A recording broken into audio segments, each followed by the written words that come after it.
Your money beliefs aren't yours, they're inherited. What we don't realize is we grow up absorbing money messages. Maybe in your house, people always said, money's hard to make. Rich people are greedy. Or we don't talk about finances. These unconscious scripts drive your habits until you rewrite them. Your ability to feel wealthy, to feel rich, to be financially independent is absolutely in your control. It doesn't matter who you are, where you're from, how much money you make, what your job is, you can do it. And I think we've told ourselves for generations that in order to become rich, you have to have the right educational background, you have to have the right career, you have to come from the right family. And I don't think it's true. It's not about how smart you are. It's about how you think about money. It's about how you behave. And behavior is in everybody's control. Don't be a hater of money. If you hate money, you'll never get money because money doesn't like haters. So if you're a hater and you constantly say things like, well, money doesn't grow on trees and money is this and money is that and rich people are this, you're right. Money says, you're right. I'm not turned on by you. And here's the truth of money. Money is just a game.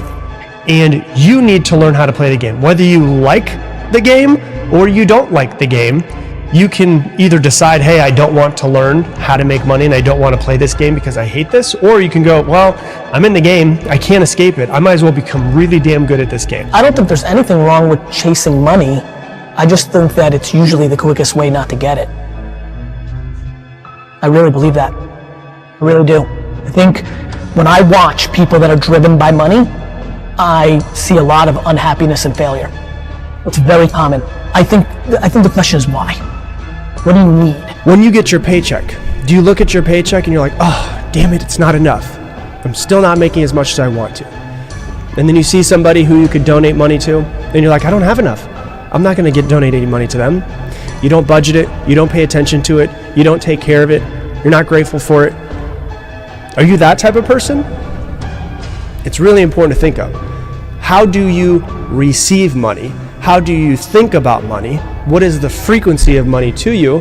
How do you feel when you look into your bank account? Do you budget your money? Do you know where it's going? Are you taking care of it? Are you sharing it? A lot of people think I can never make money. How can we change that? And why do our brains trick us into thinking we will always be broke if we don't have money? I think so much of this is the value of comparison and expectations. Because there's no such thing as an objective measure of wealth. There's no such thing as once you have X dollars, everything will be okay. Everything is just relative to the other person next to you. How much do I have relative to you, relative to that person? There's that joke about like there's two hikers being chased by a bear, and then one of the guys starts running, and his friend says, "You idiot, you can't outrun a bear." And his friend says, "I don't need to outrun the bear, I just need to outrun you." Wow. And that's money too. That's what it is. Beliefs dictate your behaviors. So if you believe that money is bad, or people who make a lot of money are bad and take advantage of others, and therefore me having lack right now means I'm a good person and I don't want to become a bad person, then that belief is going to dictate your behaviors, and you're going to stay in lack. You're going to stay in scarcity, and you're going to see opportunities that only give you just enough, as opposed to opportunities that could create incredible wealth for yourself financially, but also an emotional wealth that you've never had before. We've all been taught this myth. I'm sure you've heard it before. Money is the root of all evil. You know what's really interesting about that? When you actually check the actual reference, the actual quote is, "The love of money is the root of all evil." Notice how different that is. It's not that money is the root of all evil. It's the love of money that's the root of all evil. It's the obsession, it's the lust, it's the greed after it that's the root of all evil. But money itself is energy. Money's a resource. Money is a universal power. Money's a currency. But when we get lost in this belief that it's bad, it's negative, our relationship with it becomes anxious and avoidant. When we feel it's unhealthy, we're not being told to not master our money. We're just being told not to fall in love with it and think it's the be all and end all of everything. And I think the people who say, I'm not good with money, don't want to be. They use that as their excuse to say, come on, really? I think that they use that as their excuse. This is not a difficult thing to wrap your head around. This is very basic arithmetic. Spend less money than you make, save the difference, be patient. That's it. That's what we're talking about. You can explain this to a 5-year-old. And so if you're saying I'm not good with money, you're making a choice to not get better. Nothing is easier than bad financial habits that you want to have. Like, we live in a society that it's very easy to overspend. A lot of people are willing to give you credit cards, give you debt. It is very easy to have bad financial habits. And if you want those, that's an easy thing to do. As soon as you actually want it, this is not a difficult thing for anybody. When you don't have it and you want life to be better, you automatically think, hey, if I make money, it will make my entire life better. The problem with that, though, is that a lot of us come from wanting to make money, wanting to improve and wanting to get better from a place of lack. And that's the wrong place to start. And to want more money, automatically, when you want something, it automatically puts you in a place of lack. If I want something, I am in a place of lacking that thing. And it's going to be really hard to get whatever it is that you lack when you're lacking it and thinking about all of the lacking it, because more than anything else, you're actually closing yourself off to receiving it. Money is energy. It's a frequency. So when you raise your frequency and get into alignment with it, and that whole alignment thing is all about none of the limiting beliefs, just being in surrender and in alignment and having it flow in. So flowing easily and freely was just like, yeah, even though I did not believe it at first, like, it wasn't about believing it. It was about the feeling, because we are emotional creatures, and that emotion, the frequency of emotions was, the flowing, the easily and freely flowing was really, really powerful for me. If you don't have awareness on your attachment style towards money and how your nervous system is when you receive money or when money leaves you, when you have to pay your bills or give money away, I want people to create just a scenario of awareness around how you feel and how you think when you receive money, when you pay money, when you look at your bank account, when you open your purse or your wallet, and just notice, how do I feel? Do I have shallow breathing? Do I feel relaxed? Do I feel anxious? Do I feel scarce? Do I feel abundant? Just step one is have awareness on how do I feel and how do I think about my money? The money I have, the money that's coming in, and the money that's going out. Yeah. That's step one. And when you can just have awareness around it, you can start to say, is my relationship the one that I want to be having? Do I feel really secure around money? Being in a relationship with money is no different than being in a relationship with anything else, right? So I think we come, some people come with some pre-programmed things from their childhood, where how love and money are connected, or lack and money are connected, or money is the root of all evil, or money is from, whatever it is, that we have these programs that I think some people come with at an early age.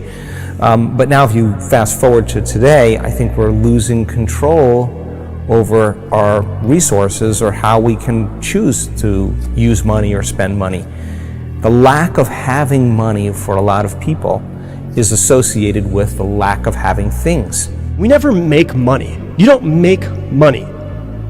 We receive money from other people, from companies, from other people, from everything that we do. It's just an energy exchange in everything that we do. So we never make money, and we never own money. It just comes into us and then out of us, and into us and out of us. Just like food. You eat food, it goes out of you. You eat food, it goes out of you. You have money in your bank account, the money goes out of your bank account. You have money in your bank account, your money goes out of your bank account.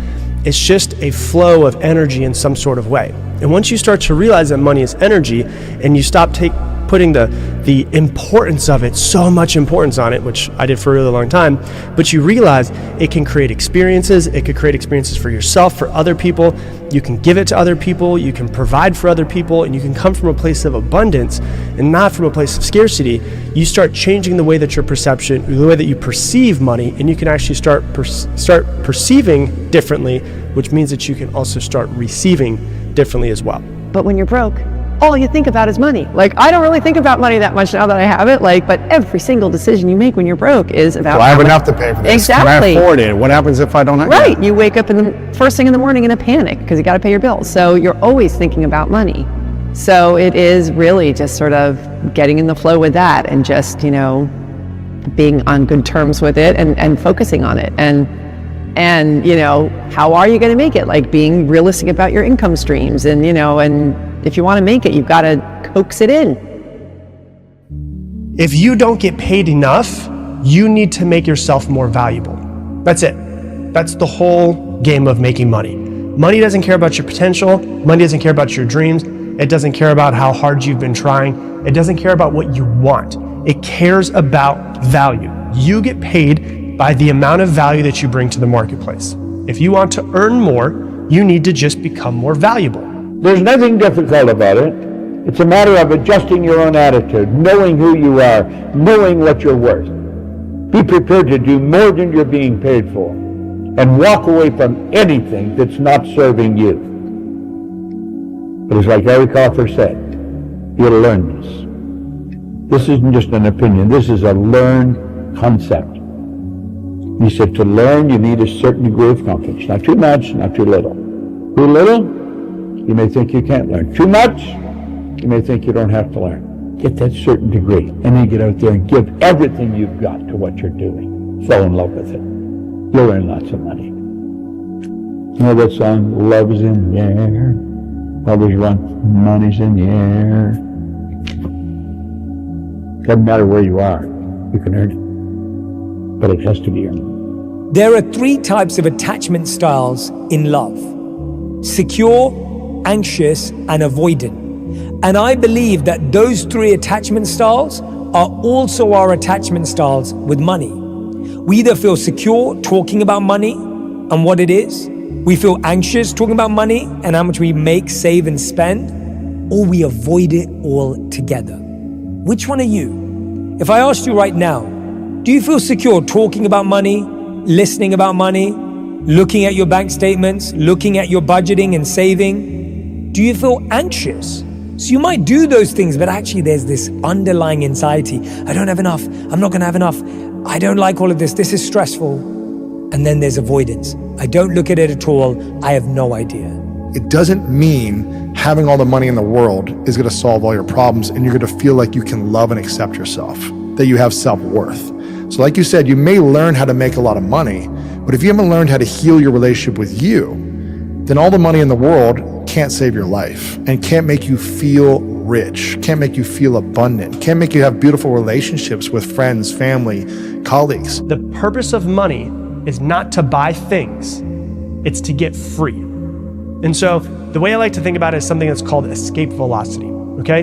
Escape velocity is when a rocket eventually breaks through the Earth's gravity, and it doesn't, if it doesn't break through this, what's called escape velocity, it will fall back down to the Earth. No matter how far it goes or how close it gets to the speed, if it doesn't hit a certain speed and momentum, it will fall back to Earth.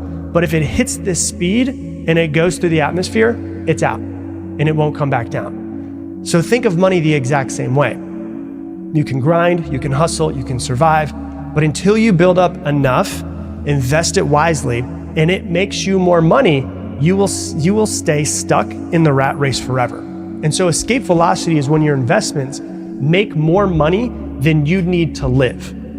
That's escape velocity, where you're like, I don't need to be here anymore. I don't need to work anymore. I don't need to trade my time for money anymore.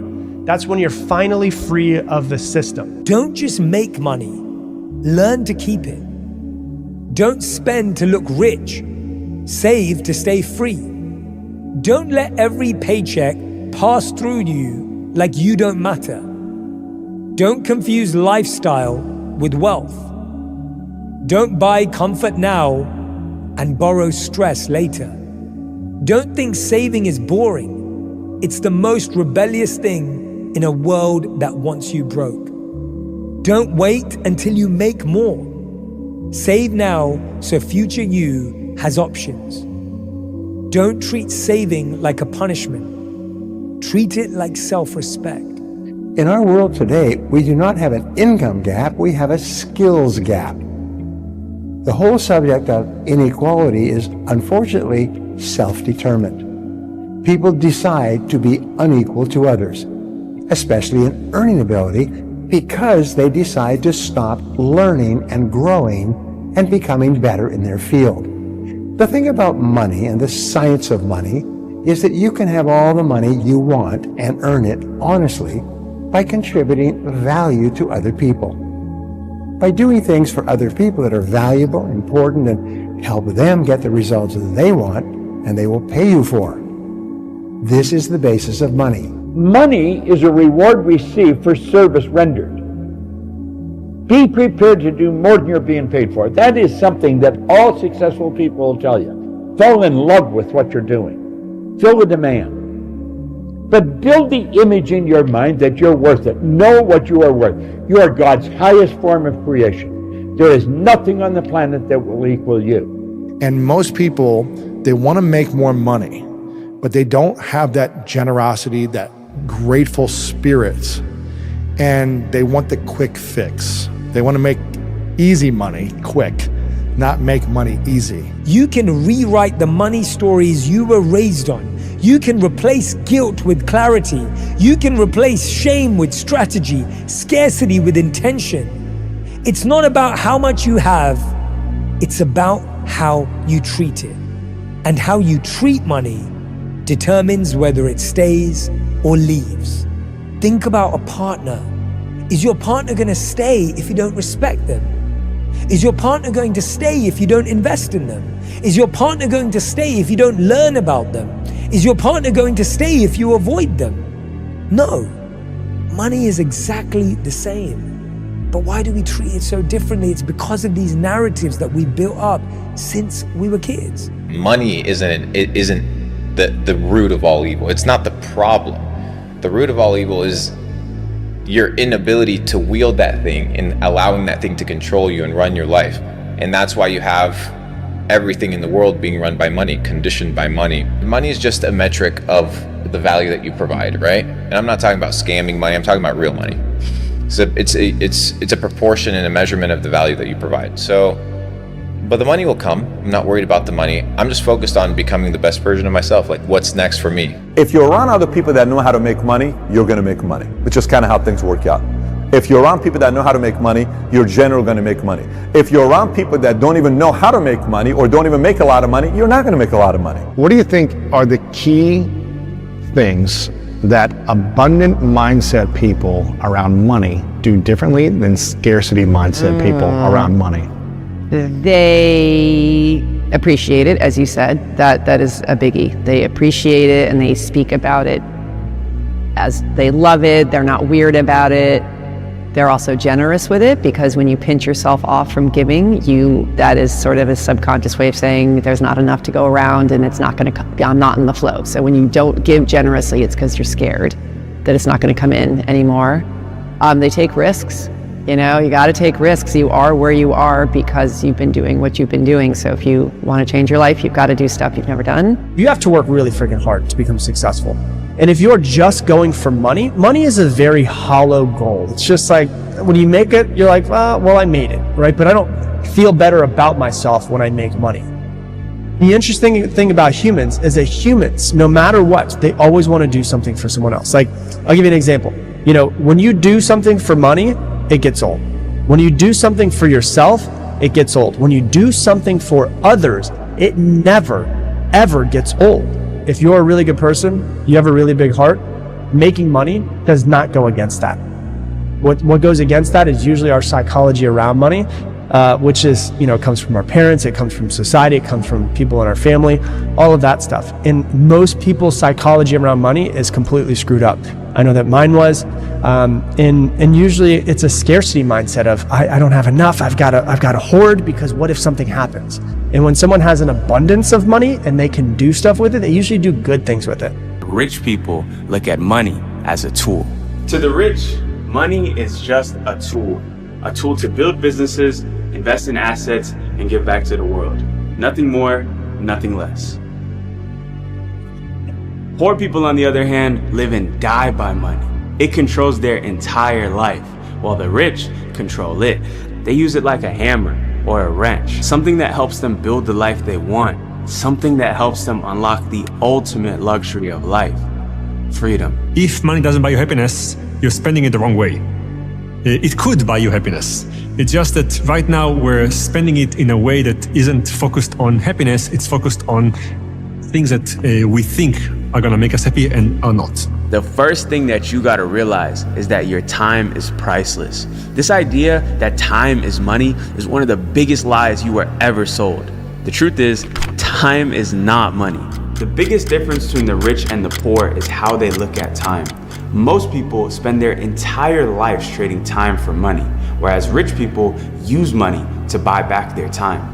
They do this by building businesses, investing in assets, and creating systems that generate them money even while they're sleeping. Thank you for watching till the end. If you want more videos on wealth mindset and execution, subscribe to Build with Sash.